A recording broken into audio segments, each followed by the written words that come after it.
ไม่มีใครคนใดหัวใจดวงใดไม่มีความหมายต่างมุ่งหมายตามสายทางเดินคนเอ่ยคนเอ่ยคนต่างก็รู้อยู่ใจของใครก็รู้ใจไม่แตกต่างกันจะมีใครคนใดหรือใจดวงใดอยากพ่ายอยากแพ้ใครอยากอ่อนแอเรื่องราวใครต่างคนต่างใครก็ต่างมุ่งหมายมันคนเหมือนกันและนาฟ้าดินหาป่าน้ำเอ่ยน้ำใจ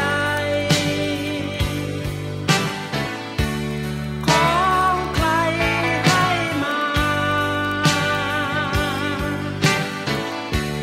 เหมือนการพึ่งพา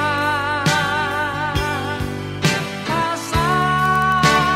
ความเข้าใจ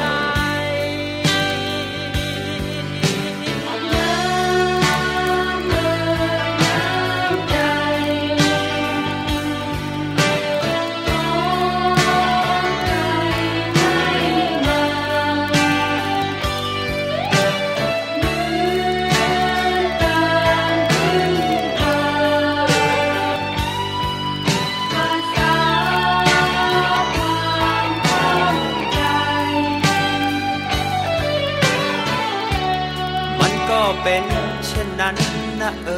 ฉันเธอต่างมุ่งต่างสายสิ่งที่วายร้ายมุ่งหมายว่าดีเพียงแค่ความเข้าใจก็แบ่งกันไว้มั่งเป็นเช่นดังของขวัญให้กันโลกอันโสภาก็ใช่ว่าใครไม่มีจิตใจก็ใช่ว่าใครอยากไร้คุณค่าก็ใช่ว่าใครอยากเสียน้ำตานะ